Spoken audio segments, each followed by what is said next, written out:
Le coronavirus, Moderna entre sur le marché européen. Le vaccin a obtenu ce mercredi le feu vert de l'Agence européenne du médicament. Le sérum américain présente l'avantage de pouvoir être conservé à moins 20 degrés. Son taux d'efficacité, lui, se situe autour de 95%. Bref, c'est une bonne nouvelle pour le vieux continent qui est confronté à une nouvelle vague de contamination à cause notamment de la variante détectée en Angleterre. Et une autre souche également a été détectée en Afrique du Sud.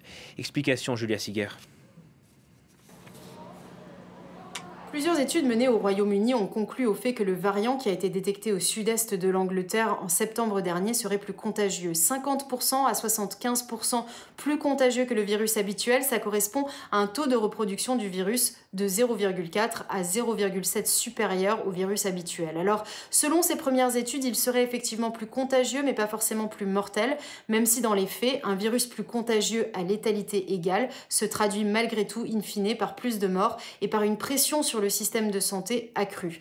Il y a un autre variant qui a été détecté cette fois-ci en Afrique du Sud et qui est maintenant devenu le dominant dans ce pays, que l'on appelle 501V2 et qui lui aussi est au centre de l'attention parce qu'il est aussi également plus contagieux. Ils ont en commun, ces deux variants, une mutation que l'on appelle N501Y et qui se situe sur la spicule du virus et qui, selon les scientifiques, pourrait augmenter la possibilité au virus de s'accrocher aux cellules humaines pour les infecter, ce qui explique pourquoi ce variant ou ces variants pourraient être plus contagieux. Alors, certaines des études qui ont été faites en Angleterre par rapport aux variants britanniques, en tout cas, font état aussi d'une contagiosité accrue pour les enfants de moins de 20 ans, mais ne parlent pas de cas plus graves, en tout cas pas pour l'instant, mais ça pose en tout cas la question de l'ouverture des écoles et des collèges. On a moins de données pour l'instant sur le variant sud-africain, mais de nombreux experts expliquent aujourd'hui que la plupart de ces études qui ont été faites sur les deux variants n'ont pas été revues par des pairs et sont souvent, en tout cas pour l'instant, basées sur des modélisations mathématiques.